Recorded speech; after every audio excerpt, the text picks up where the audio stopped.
My dear student, today I'm going to teach you how to change exclamatory sentences into assertive sentences. Last and previous videos and classes I taught you how to change affirmative into negative, interrogative into assertive, assertive into interrogative. Like that, today we are just going to learn and we'll discuss about how to change exclamatory sentences into assertive sentence. Okay, like that, let's see how to change them. Okay, exclamatory sentences change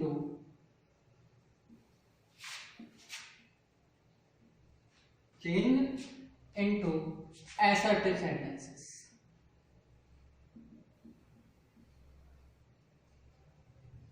okay, तो हमें देखना है कि exclamatory sentences को assertive में हमें change करना है। तो कैसे हमें चेंज करना है ये देखना है। और चेंजिंग से पहले हमें देखना है कि आखिरकार एक्सक्लेमेटरी सेंटेंसेस क्या होते हैं और असर्टिव सेंटेंसेस क्या होते हैं। तो हम लेते हैं पहले एक्सक्लेमेटरी सेंटेंसेस। एक्सक्लेमेटरी सेंटेंसेस यह वे वाक्य होते हैं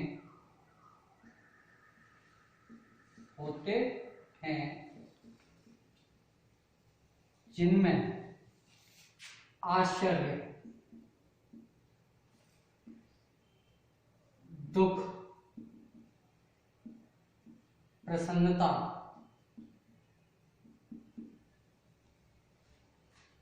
हृदय की तीव्र भावना व्यक्त होती है। ठीक है, ये वो वाक्य होते हैं जिनमें हमें क्या प्रकट होता है, या तो कुछ सरप्राइज प्रकट होता है, या दुख, कोई प्रसन्नता आदि प्रकट होते हैं। तो ऐसे वाक्य हमारे एक्सक्लेमेटरी सेंटेंस कहलाते हैं। जैसे हाउ ब्यूटीफुल यू आर, और मार्क ऑफ एक्सक्लेमेशन। तो कहते हैं ना हाउ ब्यूटीफुल यू आर, तो क्या प्रकट हुआ है यहाँ पर? आश्चर्य। ठीक है ना। जैसे हम कहें alas she died so young. कहते हैं ना अरे वो इतनी जवान मर गई, इतनी यंग मर गई। तो इसमें क्या प्रकट हुआ? दुख। इसमें हमारा प्रकट होता है आश्चर्य, और यहां प्रकट होता है हमारा दुख।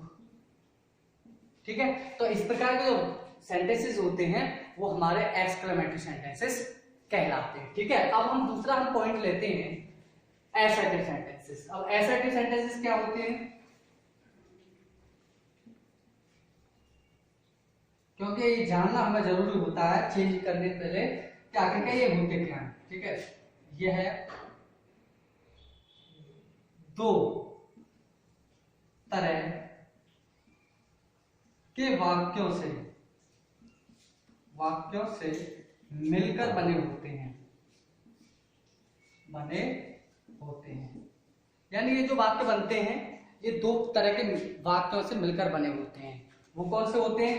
एक होते हैं एफर्मेटिव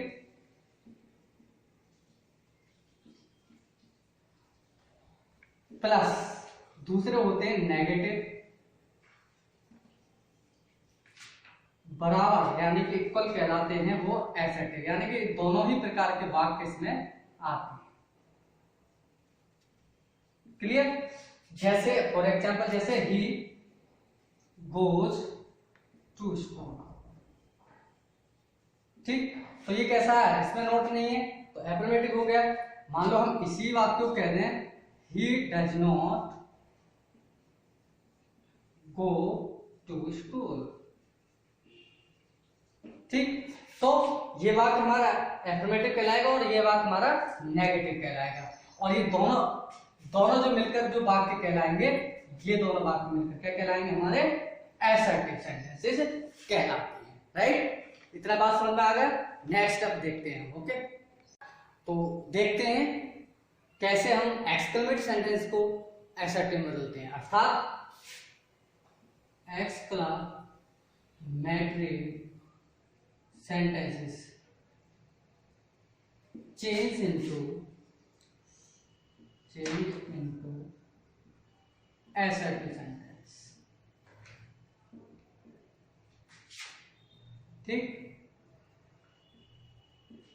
तो यानी कि हमें देखना है एक्सक्लेमेटरी को असर्टिव में बदलना। ठीक है, तो रूल नंबर हम पहला देखते हैं कैसे। यदि वाक्य हाउ या व्हाट से शुरू है तो इनको हटाकर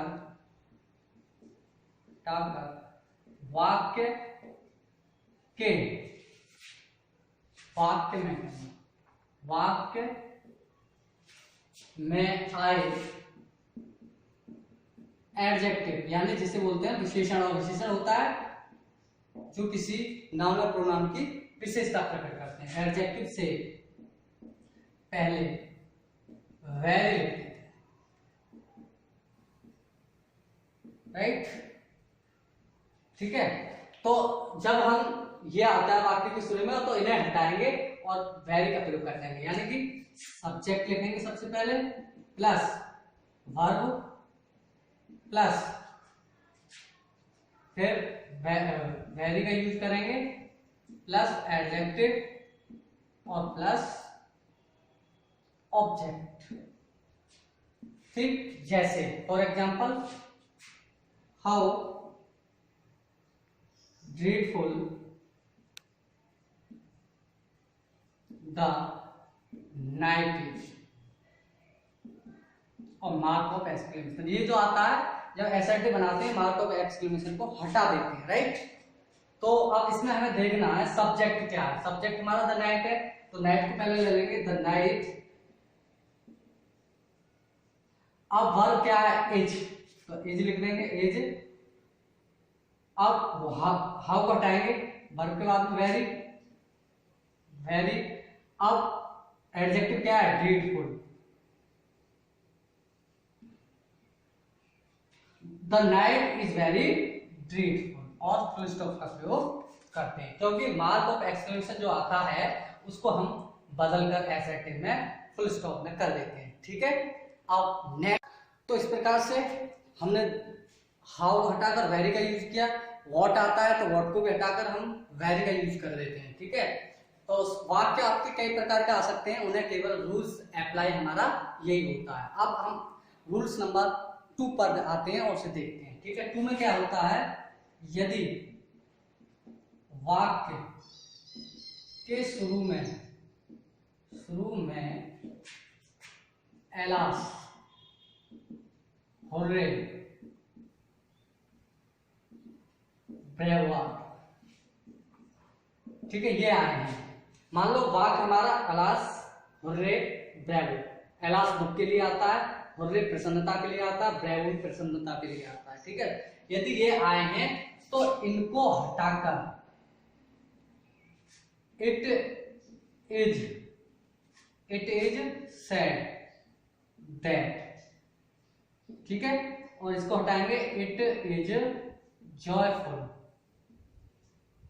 दैट। ऑलरेडी या तो आएगा, नहीं आएगा तो हम लगा ही देंगे। ठीक है, ब्रेवो, इसे भी हम इट इज जॉयफुल, ठीक है, का प्रयोग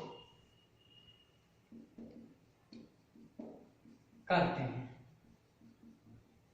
ठीक है, ये शब्द यदि आते हैं तो हम इनको हटाकर इन शब्दों का प्रयोग करते हैं। जैसे, हाँ, यहीं पर एक चीज बता दूं, यदि ऐसे वाक्यों में सो आता है तो सो को हटाकर हम वेरी का यूज करते हैं। ठीक है, ये अलग है। जैसे alas he died so young। हालांकि इस टाइप का अभी मैंने आपको बताया था सेंटेंस, ठीक है। अब इसको हमें चेंज करना, तो अलास आया तो क्या लगा देंगे हम, इट इज सॉरी, अलास को चेंज करेंगे it is sad, it is sad that he died, so को हम बदल देंगे वेरी वेरी यंग, राइट।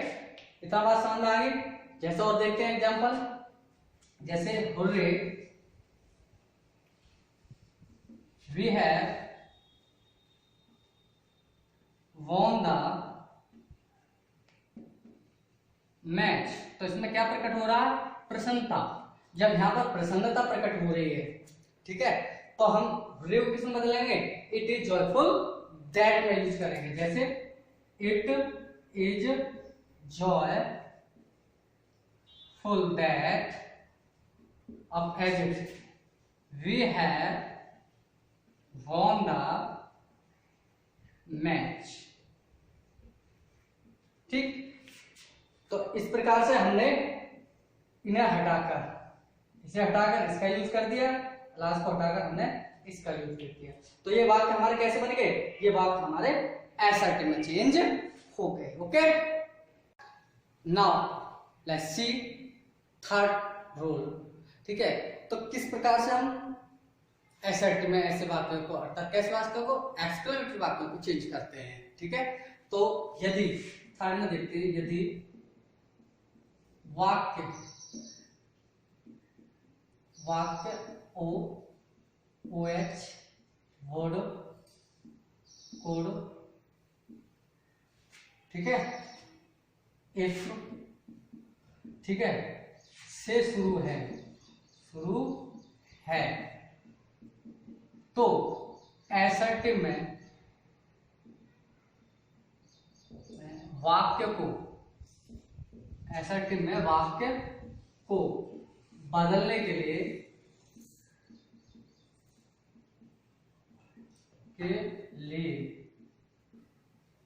इसे हटाकर से मतलब या तो O H word code, if, इन्हें, यानी ऐसे वर्ड जो आएंगे इन्हें हटाकर कोई एक आएगा, हटाकर आई विश, ठीक, का प्रयोग कर देते हैं। इसका एक्सेप्शन भी है, हो सकता है कहीं में आई विश का प्रयोग न करना पड़े, कुछ अन्य शब्द भी प्रयोग करने पड़े, ठीक है। तो आपको वो देखने हैं, ठीक है। तो एग्जांपल में देखते हैं, जैसे ओ आई वाज, ठीक है, I was O that, that already इसमें आएगा, O that I was the CM of UP, right. अधूरी इच्छा प्रकट हो रही है, ओ, तो किस बदलेंगे, I wish that I was the CM यानी chief minister of UP, right. जैसे would that I was the PM of India, ठीक। तो बदल देंगे सीधे सीधे से, तो कैसे बदलेंगे, I wish that I were the PM of India, right. तो इस प्रकार से हम इन सेंटेंसेस के लिए बदल देते हैं। तो उम्मीद करता हूं आपको वीडियो पसंद आई होगी। थोड़ी सी दिक्कत रही है इसमें मार्कर की, तो उसके लिए मैं आपसे माफी चाहता हूँ, ठीक है। तो इस वीडियो को प्रयास करेंगे समझने का। यदि कुछ चीजें समझ में ना आ रही हूँ तो कंसल्ट कर लेना, कमेंट बॉक्स में कमेंट कर देना। और एक निवेदन भी है, प्लीज चैनल को सब्सक्राइब अवश्य कर लें। नोटिफिकेशन वाले जो बेल है उसको भी दबा लें। इसमें आपका कुछ नहीं जा रहा, फ्री ऑफ कॉस्ट होता है, ठीक है। तो ऐसे ही मैं आपको वीडियो लाता रहूंगा, मोटिवेशनल भी लाऊंगा। तो तब तक के लिए आपका